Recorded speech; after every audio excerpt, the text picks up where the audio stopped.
அன்புக்குரியவர்களே, நீங்கள் யார்? உங்களை எதற்காக கர்த்தர் தெரிந்து கொண்டார்? உங்களை குறித்து தேவனுடைய நோக்கம் என்ன என்பதை நீங்கள் புரிந்து கொள்வீர்கள் என்றால், உங்கள் இருதயங்களை அலைக்கழிக்கிற எல்லாவித எண்ணங்களிலிருந்து விடுதலை பெற்றவர்களாக, உங்களுடைய தோல்விகளிலிருந்து விடுதலை பெற்றவர்களாக, உங்களுடைய குழப்பங்களிலிருந்து விடுதலை பெற்றவர்களாக, உங்களுக்கு முன்பாக எதிர்மறையாய் காண்பிக்கப்படுகிற எல்லா விஷயங்களையும் நேர்மறையாய் மாற்றக்கூடிய சக்தி படைத்தவர்களாக நீங்கள் மாறுவீர்கள். என் அன்புக்குரியவர்களே, நாம் மரித்து போன இயேசுவை பிரசங்கிக்கவில்லை, நாம் இன்றைக்கு உயிரோடு கூட இருக்கிற இயேசுவை பிரசங்கித்துக் கொண்டிருக்கிறோம்.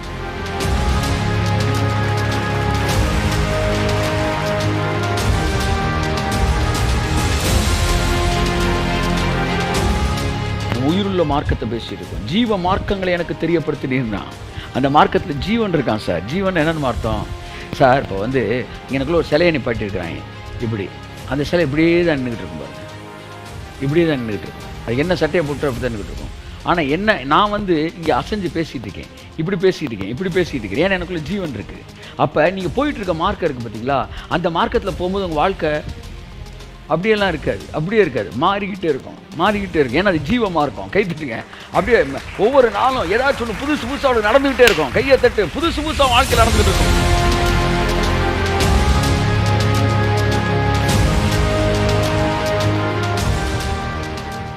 உங்கள் அறைகளுக்குள் இயேசு கிறிஸ்துவோட பிரசன்னம் இருக்கிறது.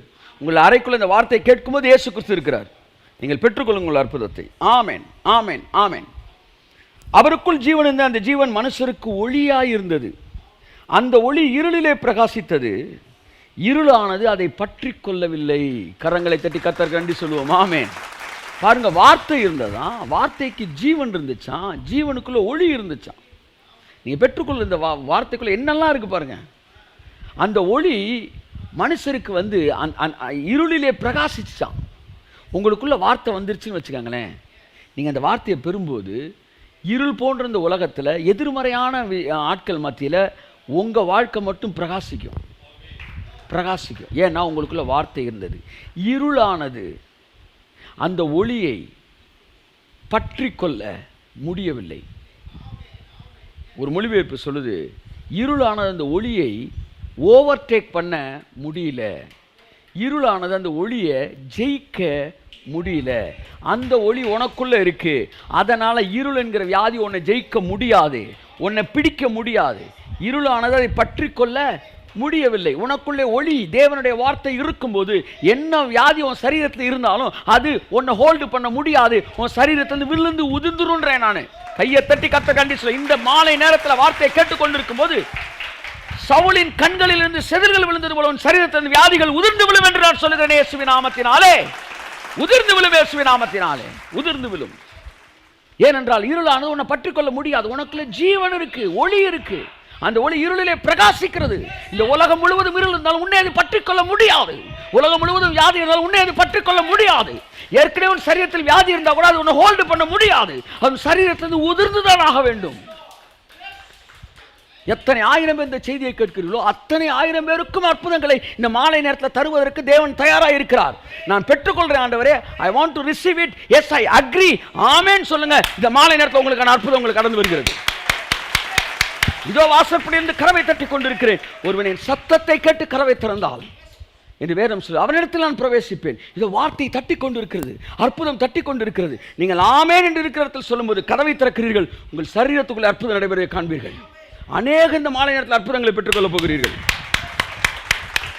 இனி வருகிற செய்திகள் எல்லாம் ஒரு அற்புதத்தின் மாலையாக தான் உங்களுக்கு இருக்க போகுது, அற்புதங்களின் செய்தியாக இருக்க போகிறது. நூற்றுக்கணக்கான ஆயிரக்கணக்கான பேர் அற்புத சாட்சிகளாக நீங்கள் மாறப்போகிறீர்கள். தேவன் சொன்ன வார்த்தை உங்கள் வாழ்க்கையில் நிறைவேற்றப் போகிறார்.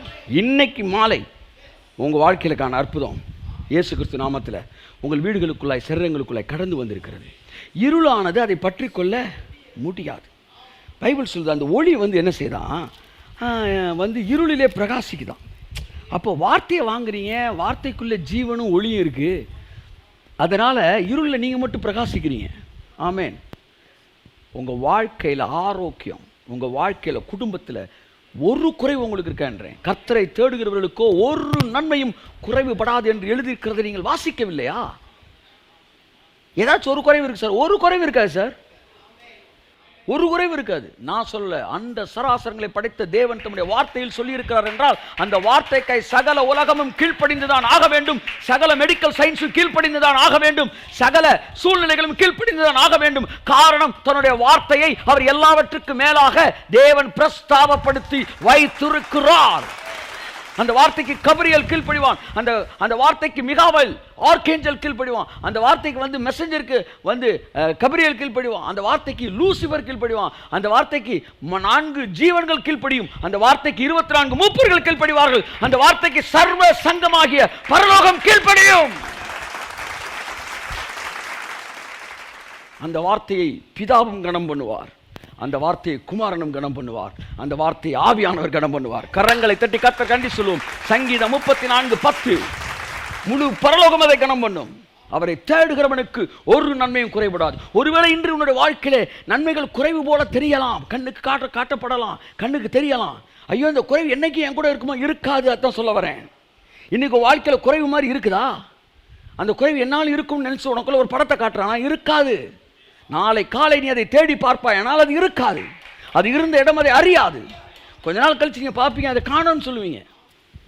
என் அன்புக்குரியவர்களே, அந்த ஜீவன் மனுஷருக்கு ஒளியாக இருந்தது. பைபிள் சொல்லுது, அந்த ஜீவன், அவருக்குள் ஜீவன் இருந்தது, அந்த ஜீவன் தான் ஒளியாக இருந்துச்சு. இப்போ நீங்கள் சாட்சி எப்படி தெரியுமா இருக்க போகிறீங்க? உங்களுக்குள்ள ஒரு ஜீவன் இருக்கும் பாருங்க. அந்த ஜீவன் தான் உங்களை பார்க்குறவனுக்கு ஒரு பிரைட்டு. அந்த ஜீவன் என்ன? உயிர். உயிர் நாட் ஜஸ்ட் இன்னைக்கு இந்த உலகத்தான் சொல்கிறான் பார்த்தீங்களா, we are energetic people, self motivation, இதெல்லாம் ஜீவன் கிடையாது. இதெல்லாம் எப்படின்னா ஒரு வாழ்க்கையில் ஒரு 10% இழுத்துட்டு போகிறது, 10% எக்ஸ்ட்ரா கொடுக்கும். மனுஷனோட ஆயுசு நாட்கள் 70, பலத்தின் மீதினால் 80.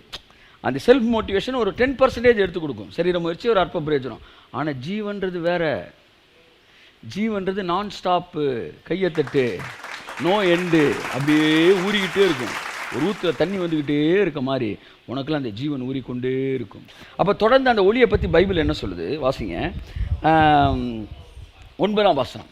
இதை உங்கள்கிட்ட கொஞ்சம் நான் பேச விரும்புகிறேன். உலகத்தில் எந்த மனுஷனையும் பிரகாசிப்பிக்கிற ஒளியே அந்த மெய்யான ஒளி. கரங்களை தட்டி கர்த்தர் கண்டி சொல்லுவோம். நாமே நாமே நாமே நாமே நாமே. பார்த்தீங்களா? உலகத்தில் எந்த மனுஷனையும் அந்த ஒளி வந்துருச்சுன்னா எவனையும் பிரகாசிக்க வைக்கும், எவனையும் பிரகாசிக்க வைக்கும். எந்த மனுஷனையும் பிரகாசிப்பிக்க ஒளி. முதலாவது ஒன்றை கண்டுபிடிக்க வேண்டும், நீங்கள் பிரகாசமாய் இருக்க வேண்டும் என்பதுதான் தேவனுடைய திட்டமாக இருக்கிறது. எந்த மனுஷனையும் பிரகாசிப்பிக்க வேண்டும் என்பது தேவனுடைய திட்டமாக இருக்கிறது. உங்களுடைய வாழ்க்கை மங்கி எறிகிற திரியாய் முடிய வேண்டும் என்பது தேவ திட்டம் அல்ல. உங்கள் வாழ்க்கை எரிந்து பிரகாசிக்கிற விளக்காய் இருக்க வேண்டும் என்பதுதான் தேவனுடைய திட்டம். நான் சொல்லுகிறேன் அன்பானவர்களே, வருகிற வருஷங்களில் உங்கள் வாழ்க்கை எரிந்து பிரகாசிக்கிற விளக்காக தான் இருக்க போகுது. உங்களை பார்க்குறவன் அப்படியே எரிஞ்சு பிரகாசிக்கிற விளக்குடா, வாழ்க்கையில் ஒரு குறைவில்லாத வேண்டானே என்று சொல்லக்கூடிய விதமாகத்தான் உங்கள் வாழ்க்கையை திட்டமிட்டு அமைத்து விட்டார். கையை தட்டு வருவர்கள். ஆமே ஆமே. எரிந்து பிரகாசிக்கிற விளக்கு. அப்போ பைபிள் சொல்லுது, அந்த ஒளி பூமியிலே எந்த மனுஷனையும் பிரகாசிப்பிக்கிற ஒளியாக இருக்குமா. நீங்கள் இந்த கோணலும் மாறுபாடும் இல்லை சந்தையிலிருந்து விட்டு விலகி ஜீவ வசனத்தை பிடித்து கொண்டு, கை தட்டுவதற்கு ஜீவ வசனத்தை பிடித்து கொண்டு இந்த உலகத்திலே சுடர்களைப் போல நீங்கள் பிரகாசிக்கும்படிக்கு கையை தட்டி கர்த்தர் கண்டி சொல்லுவோம். ஆமே நாமே நாமே நாமே நாமே. பிலிப்பியர் 2ஆம் அதிகாரம் 14ஆம் வசனம். நான் வீணாக ஓடினதும் வீணாக பிரயாசப்பட்டதும் இல்லை என்கிற மகிழ்ச்சி கிறிஸ்துவின் நாளில் எனக்கு உண்டாயிருப்பதற்கு ஜீவ வசனத்தை பிடித்து கொண்டு உலகத்திலே சுடர்களைப் போல பிரகாசிக்கிற நீங்கள் கோணலும் மாறுபாடும் உள்ள சந்ததியின் நடுவிலே குற்றமற்றவர்களும் கபடற்றவர்களும் தேவனுடைய மாசற்ற பிள்ளைகளாக இருக்கும்படி அப்படியே தொடர்ந்து போகுது. அப்போ என்னன்னா, ஜீவ வசனத்தை பிடிச்சுக்கிட்டா இந்த உலகத்தில் சுடர்களாக பிரகாசிப்பிக்கலாம். ஹல்லேலூயா. நீங்கள் மங்கி எறிகிற திரி அல்ல. உங்கள் வாழ்க்கை தோற்று போன ஒரு வாழ்க்கை அல்ல. உங்கள் வாழ்க்கை தோல்வியில் முடியாது, உங்கள் வாழ்க்கை கண்ணீரில் முடியாது, உங்கள் வாழ்க்கை கவலையில் முடியாது, உங்கள் வாழ்க்கை இழப்பில் முடியாது. உங்கள் வாழ்க்கை சுடர்களை போல பிரகாசிப்பதாகத்தான் இருக்கும். அதுதான் தேவனுடைய திட்டம். அப்படித்தான் உங்கள் வாழ்க்கை இருக்க போகுது. போய் திரும்பி பாருங்கள், உங்கள் வாழ்க்கை சுடரை போல பிரகாசிக்கிற வாழ்க்கை. வருகிற நாட்கள் உங்கள் வாழ்க்கை பிரகாசிக்க. இன்றைக்கு உங்கள் வாழ்க்கையில் இருக்க எதிர்மறையான காரியங்கள் மறைய போகிறது. எஸ், இந்த வார்த்தை கேட்டுக்கொண்டிருக்கும் போது அது மறைந்து கொண்டு இருக்கிறது. ஹல்லேலூயா ஹல்லேலூயா. வெளியிலேருந்து ஒரு அற்புதம் உங்களுக்குள்ளே வரல. உங்களுக்குள்ளே இருக்கிற அற்புதம், உள்ளே இருக்கிற அற்புதம், அந்த பாட்டம் லேயரில் இருக்கிற அற்புதம் அந்த டாப் லேயரில் இருக்கிற வியாதியை அடிச்சுட்டு வெளியே வரப்போகுது. உங்கள் பாட்டம் லேயரில் இருக்க பெர்ஃபெக்ஷன் டாப் லேயரில் இருக்க அந்த குறைவை அடிச்சுட்டு வெளியே வந்து நிற்க போகுது. ஏனென்றால் உங்களை படைக்கும் போது இந்த சகல நன்மைகளையும் குறைவில்லாத உங்கள் வாழ்க்கையை உங்கள் பாட்டமில் வச்சுட்டாரு. அது உங்களுக்குள்ளே தான் இருக்குது. எங்கே இருக்குது? உங்களுக்குள்ளே தான் இருக்குது. ஆமேன். அது வந்து இப்போ வெளியே வருது. வெளியே வர்ற வழியில் என்ன வியாதி இருந்தாலும் அதை தட்டி விட்டுட்டு இது வெளியே வந்துடும். அல்லேலூயா சொல்லுங்கள். ஹல்லேலூயா. அப்போ நீங்கள் பிரகாசிக்க வேண்டும் என்பதுதான் தேவனுடைய திட்டம். அதை மறந்துடாதீங்க. அதனால் உங்கள் வாழ்க்கையில் பிரகாசத்துக்கு எதிர்மறையாக எது இருந்தாலும் அதை அங்கீகரிக்காதீங்க. சொல்லுங்கள், அதை நான் ஏற்றுக்க மாட்டேன். பிசாசே, உனக்கு இங்கே இடம் இல்லை. ஏன்னா என் வாழ்க்கை பிரகாசிக்கிற வாழ்க்கை. கரங்களை தட்டி கர்த்தருக்கு நன்றி சொல்லுவோம். ஆமென். அப்போ பைபிள் சொல்லுது, உலகத்தில் வந்து எந்த மனுஷனையும் பிரகாசிக்கிற ஒளியே அந்த மெய்யான ஒளி. அப்போ அந்த ஒளி யாரை தான் பிரகாசிக்க வைக்குதான்? ஏதோ சிலரை மட்டும் பிரகாசிக்கிறது கிடையாதான், எந்த மனுஷனையும் பிரகாசிக்க வைக்குதான். அந்த ஒளி எங்கே இருக்கான்? அந்த வார்த்தையில் இருக்கான். அந்த வார்த்தையில் தான் ஜீவன் இருக்கான். ஜீவன் தான் ஒளியாக இருக்கான். அந்த ஒளி தான் உலகத்தில் வந்து எந்த மனுஷன், ஒருவேளை வாழ்க்கை எந்த விதமான எதிர்மறையான சூழ்நிலை இருக்கலாம். Sir, no hope sir, no hope sir, வந்து சட்டத்தின்படி எனக்கு வந்து ஹோப்பே இல்லை சார். சார், இந்த உலகத்துடைய பாரம்பரியத்தை வச்சு, உலகத்துடைய வழிமுறையை வச்சு பார்க்கும்போது என்னுடைய படிப்புக்கு ஹோப்பே இல்லை சார். சார், என்னுடைய அறிவுக்கு no hope sir. Sir, medical இந்த உலக மருத்துவத்தின்படி எனக்கு நோ ஹோப்பு சார். இந்த வியாதியை சுகப்படுத்த முடியாது சார். சார், கேன்சரை சுகப்படுத்த முடியாது, நோ ஹோப் சார் என்று சொல்லலாம். உலகத்தில் வந்து எந்த வியாதியையும் சுகப்படுத்துவதே அந்த மெய்யான ஒளி. உலகத்தில் வந்து எந்த குறைவையும் நிறைவாக்குவதே அந்த மெய்யான ஒளி. ஹல்லேலூயா. சில வருடங்களுக்கு முன்பாக ஒரு ஒரு ஒரு பெரிய டீச்சர், ஒரு டீப் டீச்சர், அதாவது அமெரிக்க ஐக்கிய நாடுகளில் இருக்கிறவர், ஒரு ஆழமான தேவனுடைய வார்த்தையை பிரசங்கிக்கிறவர். சமீப நாட்களிலே அவர் வந்து செல்ஃப் ரைச்சியஸ்னஸை ரொம்ப நாளாக பேசிக்கிட்டு இருந்தவர். நம்ம சுய கிரியைகள் மூலமாக தான் தேவன் நமக்கு அற்புதங்களை செய்கிறான்னு பேசிக்கிட்டு இருந்தவர். சிலுவையில் அறையப்பட்ட இயேசு மூலமாக தான் அற்புதத்தை செய்கிறான்றதை கண்டுபிடிச்சு தேவன் அவருக்கு காண்பித்து அந்த கிருபையின் வெளிச்சத்துக்குள்ளே வந்துட்டார். கிருபையின் வெளிச்சத்தில் வந்துட்டு அதை பிரசங்கிக்க ஆரம்பிச்சிட்டார். நிறைய பெரிய பெரிய பிரசங்கிகள்லாம், வேர்ல்டு வைடு குளோபல் ப்ரீச்சர்ஸ் எல்லாம் தங்களுடைய மெசேஜஸ்லேயே அடுத்த லெவலுக்கு வந்துட்டாங்க. டேவிட் யங்க்ரின்றவரெலாம் பயங்கரமான டீச்சர், மதுரைக்கெலாம் அவர் வந்திருக்கிறார். அவருடைய செய்தியை கேட்குற டீச்சர் அவர். அவருடைய ஃபுல்லாக பாஸ்டர்ஸ்க்கு நடத்துவார். ஆயிரக்கணக்கான பாஸ்டர்ஸ், அவ்வளோ பேசுவார். 5 ஸ்டெப்பு 7 ஸ்டெப்புன்னு பயங்கரமாக ரொம்ப டாப்பாக இருக்கும், ரொம்ப டீப்பாக இருக்கும். ஆனால் எல்லாமே வந்து செயல்களின் அடிப்படையிலே தேவனை அடைவது, தேவனை சந்தோஷப்படுத்துகிற எப்படி, தேவனை மகிழ்ச்சி ஆக்குற எப்படி, இவங்களாம் செய்கிறத பற்றி. ஆனால் சமீபத்தில் அவர் தேவனை சிலுவையில் அறையப்பட்ட இயேசு தான், அவருடைய நீதியில் தான் நம்ம எல்லாமே பெற்றுக்கொள்கிறோம் அப்படின்ற அந்த லைட்டுக்கு வந்துட்டு ஒரே வார்த்தை சொன்னார். நான் பேசின எல்லா கேசட்ஸையும் நான் என்ன செய்கிறேன், வந்து அதை ஃபுல்லாக நான் வாபஸ் வாங்குகிறேன். அதை யாரும் கேட்க வேணாம். அது தவறல்ல, அது பூரணம் தவறல்ல, ஆனால் அது பூரணத்துக்குள்ளே உங்களை கொண்டு போகாது. சிலுவையில் அறையப்பட்ட இயேசு தான் உங்களுக்கு பூரணத்துக்குள்ளே கொண்டு போவார். உன் வாழ்க்கையை பூரண ஆசீர்வாதத்துக்குள்ளே வரும். உன் வாழ்க்கையை வந்து எஃபர்ட்லெஸ் ரெஸ்ட்டில் வரும்னு சொன்னார் பீட்டர் யங்க்ரீன். அதே மாதிரி அமெரிக்காவில் இன்னொரு ஒரு ஊழியக்கார், அவர் வந்து பாருங்கள், நான் கேட்டிருக்கேன் அவரோட பழைய பிரசங்கம். அவர் சமீபத்தில் சிலுவையில் அறையப்பட்ட இயேசு கிறிஸ்துவை அறிந்து கொண்டு அவரை குறித்து பிரசங்கிக்க ஆரம்பித்தார். இன்றைக்கி வேர்ல்டு ஃபுல்லாக பண்ணிகிட்டு இருக்கார். திடீரென்று அவருக்கு வந்து போய் செக் பண்ணி பார்த்தப்போ உடம்புல ஏதோ ஒரு பிரச்சனை பார்த்தப்போ அவருக்கு என்ன இருந்துச்சு, கேன்சர்ன்ட்டாங்க. கேன்சர்னு சொன்ன உடனே ஒரு மாதிரி பொழுது மனதளவில் இடிஞ்சு போயிருப்போம். அப்போ கர்த்தர் சொன்னாராம், வந்து நான் எல்லா வியாதியும் சிலுவையில் சுமந்துட்டேன்டா, அது உண்மைனா இப்போ உன்கிட்ட இருக்க கேன்சர் போய் அது உண்மையிலே கேன்சர் கிடையாது. இந்த கேன்சர் இருக்கிற உண்மைனா நான் வந்து சிலுவையில் வாங்கினேன்னு சொன்னது போய். நீ என்ன சொல்கிற? இல்லை, நீங்கள் சிலுவையில் சுமந்தது உண்மை, கேன்சர் போய். அன்புக்குரியவர்களே, தொடர்ந்து அவர் சத்தியத்தை விசுவாசிக்க ஆரம்பித்தார். அந்த வார்த்தையை வந்து கன்ஃபஸ் பண்ண ஆரம்பித்தார். திரும்ப ரொம்ப நாள் கழித்து போய் டெஸ்ட் பண்ணி பார்த்தப்ப கேன்சரே இல்லை, கேன்சருக்கான அறிகுறி இல்லை.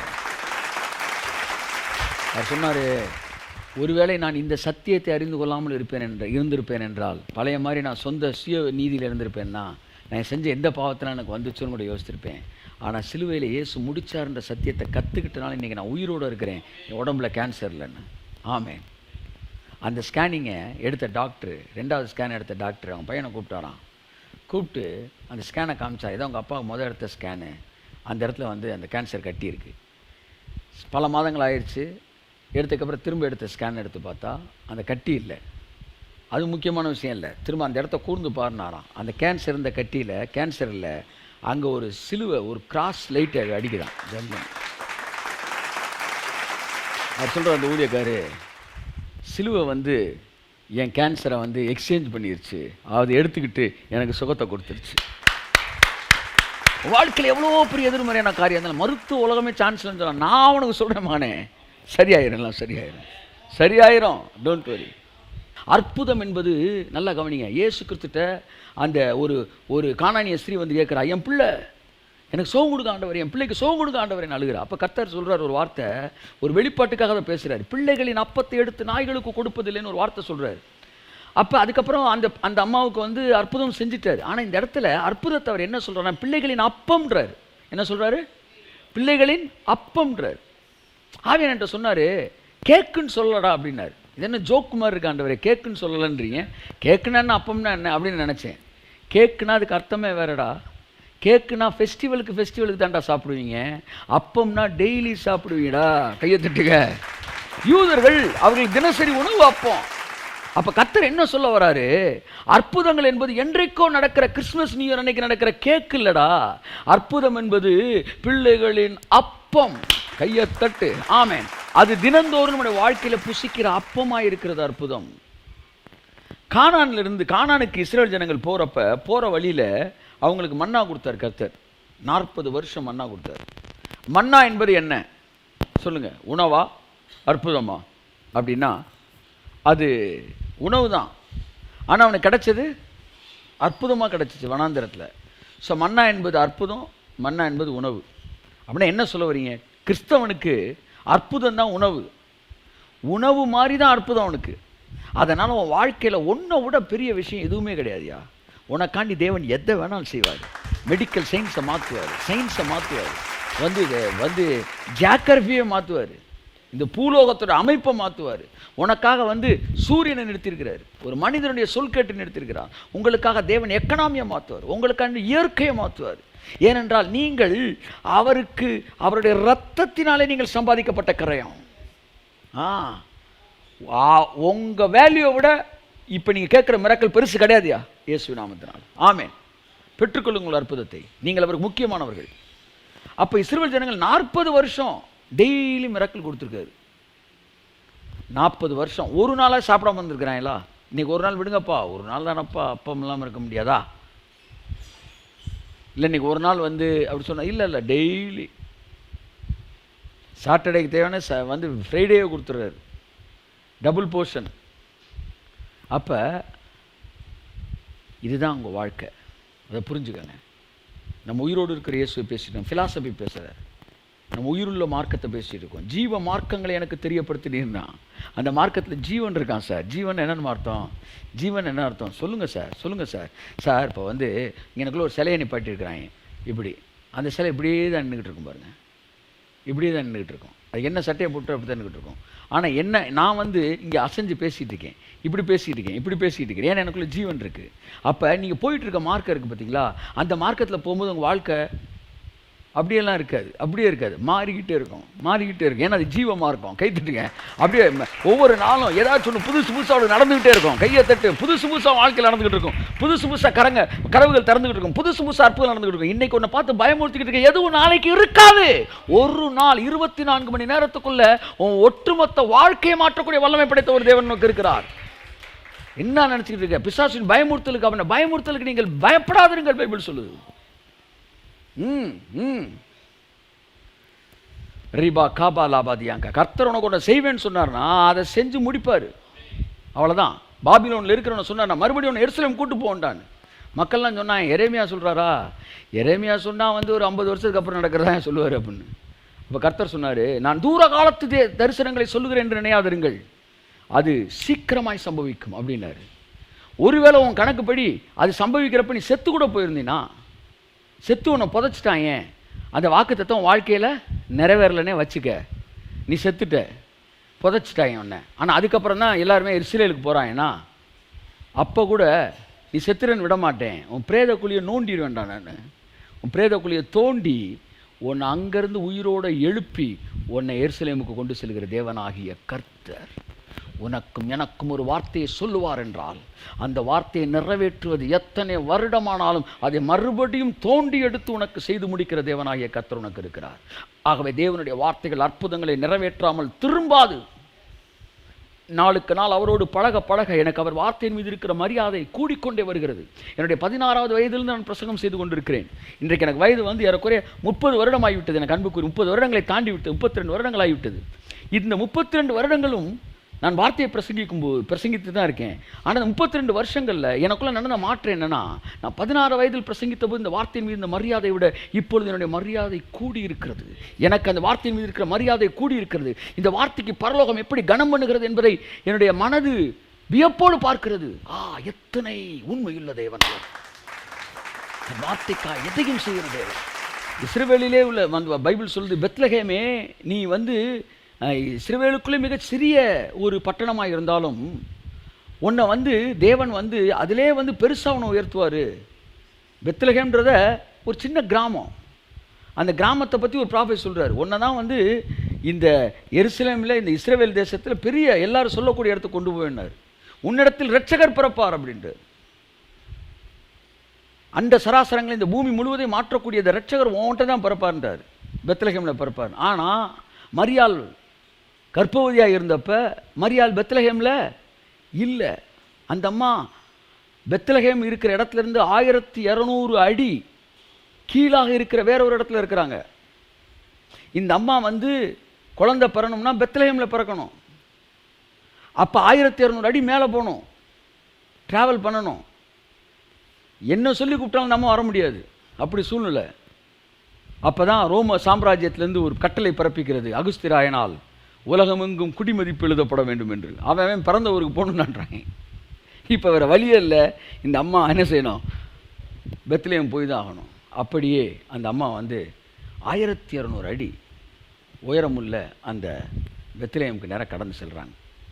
இந்த ஒரே ஒரு ஆளை நகட்டி அங்கே கொண்டு போய் குழந்தை பெற வைக்கிறதுக்கு ஒரு நாட்டையே அசைச்சார் தேவன். கை தட்டுங்க. என்ன தேவன் உனக்கு ஒரு வார்த்தையை கொடுத்துட்டாருன்னா அதை நிறைவேற்றுறக்காண்டி இந்த நாட்டையே அசைப்பார்ன்றேன். நான் நாட்டை அசைப்பார், உலகத்தை அசைப்பார். ஒரு விசை வானத்தை பூமியும் நான் அசைப்பேன், என் வார்த்தையை நிறைவேற்றுவேன். தேவன் பயப்படாது. எதிர்மறையான காரியங்களை பற்றி பயப்படாது. வார்த்தை இந்த வாழ்க்கையில் நிலையான காரியங்கள் உனக்கு ஏற்படுத்தும், நிரந்தரமானதை ஏற்படுத்தும். அல்லையா சொல்லுங்க. ஆமென். உலகத்தில் வந்து எந்த மனுஷனையும் பிரகாசிப்பிக்கிற ஒளியாம். அப்படின்னா என்ன அர்த்தம்னா, எந்த எதிர்மறையானதையும் மாற்றும், எந்த அதாவது மலைகளையும் பெயர்க்கும். எந்த மனுஷன்னா அதில் பேதை இருக்கலாம், எந்த மனுஷனையும் பிரகாசிப்பிக்கிற செய்கிற ஒளியாம். அதில் பேதை இருக்கலாம், அதில் வந்து பாருங்கள் வந்து கீழ்ப்படியாதவன் இருக்கலாம், அதில் எதிர்த்து பேசுறவன் இருக்கலாம், அதில் வந்து பலவீனமானவன் இருக்கலாம். ஆனால் பைபிள் சொல்லுது அந்த ஒளி எந்த மனுஷனையும் பிரகாசிப்பிக்க வச்சிடும். அதனால் வார்த்தைக்கு முன்னாடி மாற்றப்பட முடியாதுன்னு எதுவுமே கிடையாது. அந்த இயேசு கிறிஸ்து மாலை நேரத்தை எல்லாவற்றையும் மாற்றுவதற்காக வந்திருக்கிறார். அதனால் நீ என்ன நினைக்காத, இதெல்லாம் மாற்ற முடியாது, அதெல்லாம் மாற்ற முடியாது எதுவுமே கிடையாது. உலகத்தில் வந்து எந்த மனுஷனையும் பிரகாசிப்பிக்க செய்யும். உலகத்தில் வந்து எந்த பிரச்சனையும் எந்த சூழ்நிலையும் மாற்றி பிரகாசிப்பிக்க வைக்க முடியும். உலகத்தில் வந்து எந்த வியாதியையும் மாற்ற அவரால் முடியும். உலகத்தில் வந்து எந்த பிரச்சனையும் அவரால் மாற்ற முடியும். எந்த மனுஷனையும் பிரகாசிப்பிக்க. அப்படின்னா என்ன அர்த்தம்னா, அவரால் எல்லா சூழ்நிலையும் ஹேண்டில் பண்ணி எல்லாத்தையுமே மாற்ற முடியும். அவ்வளோதான். ஆமென் சொல்லுவோம். ஆகவே அன்புக்குரியவர்களே, எந்த மனுஷனையும் அவர் பிரகாசிப்பிக்கிற தேவனாய் இருக்கிறார். ஆகவே அந்த வார்த்தை உங்களுக்குள்ளே வந்திருக்கு. அந்த தேவன் இன்றைக்கு உங்களுக்கு அற்புதம் செய்ய காத்திருக்கிறார். ஸோ அதுதான் இன்றைய வார்த்தை. ஸோ நீங்கள் அவரை நோக்கி பார்த்த முகங்கள் வெட்கப்பட்டே போவதில்லை, நீங்கள் பிரகாசம் அடைவீர்கள். மறுபடியும் பிரகாசம்ன்ற வார்த்தை உங்களுக்கு வருது. உங்களை பிரகாசிக்க செய்கிற தேவன். ஆமேன், ஆமேன், ஆமேன். தூங்குற நீ மரித்தோரை விட்டு எழும்பிரு, கிறிஸ்து உன்னை பிரகாசிப்பிப்பார். நீ படுத்து கிடக்கிற, எல்லாம் டெட் பாடி, நீயும் படுத்து கிடக்கிற. பார்த்த உடனே எல்லாம் டெட் பாடி, நீயும் டெட் பாடி நான் நினச்சிக்கிட்டு இருக்கிறான். ஆனால் அது வேற, நீ வேற. அதெல்லாம் உயிர் இல்லாத பாடி, நீ உயிரோடு நீ படுத்திருக்க, ஆனால் உனக்குள்ள உயிர் இருக்குது. அப்படி தான் அவன் பிரச்சனைலாம் வேற, அதே மாதிரி தான் உன் பிரச்சனை அவன் நினச்சிக்கிட்டு இருக்கான். அது வேற, அது மாற்றப்பட முடியாது, இது மாறக்கூடியது. ஏன்னா உனக்குள்ளே ஜீவன் இருக்கிறது. கையை தட்டி ஒரு கத்திரண்டு சொல்லுமாமே. ஆகவே என் வாழ்க்கையில் மாற்றப்பட முடியாதுன்னு எதுவுமே நினைக்காதீங்க.